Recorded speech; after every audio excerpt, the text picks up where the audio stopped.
2 Samuel. Chapter 18.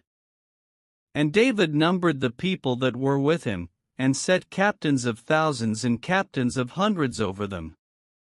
And David sent forth a third part of the people under the hand of Joab, and a third part under the hand of Abishai the son of Zeruiah, Joab's brother, and a third part under the hand of Ittai the Gittite. And the king said unto the people, I will surely go forth with you myself also. But the people answered, Thou shalt not go forth, for if we flee away, they will not care for us, neither if half of us die, will they care for us, but now thou art worth 10,000 of us, therefore now it is better that thou succor us out of the city. And the king said unto them, What seemeth you best I will do. And the king stood by the gate side, and all the people came out by hundreds and by thousands. And the king commanded Joab and Abishai and Ittai, saying, Deal gently for my sake with the young man, even with Absalom. And all the people heard when the king gave all the captains charge concerning Absalom.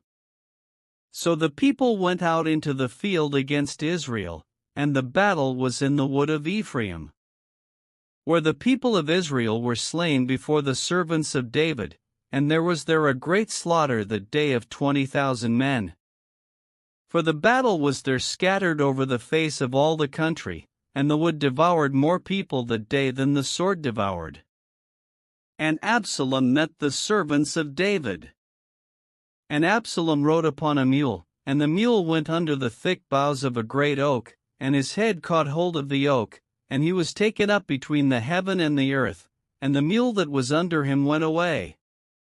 And a certain man saw it, and told Joab, and said, Behold, I saw Absalom hanged in an oak.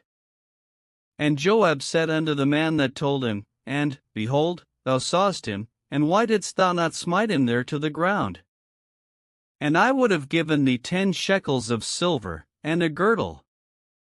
And the man said unto Joab, Though I should receive 1,000 shekels of silver in mine hand, yet would I not put forth mine hand against the king's son, for in our hearing the king charged thee and Abishai and Ittai, saying, Beware that none touch the young man Absalom.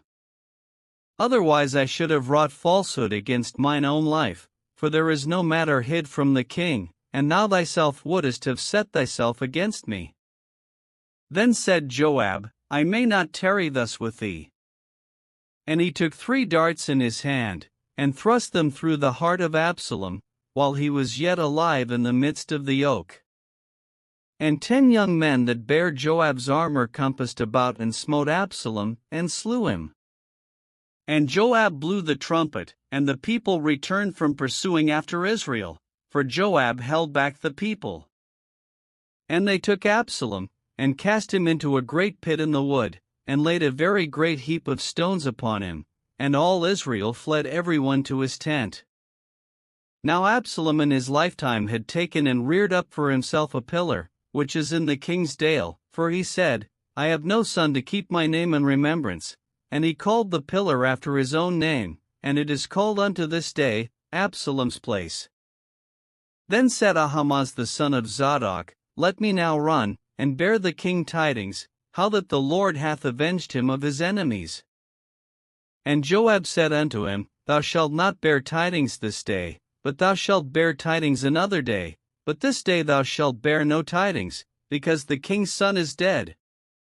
Then said Joab to Cushi, Go tell the king what thou hast seen. And Cushi bowed himself unto Joab, and ran.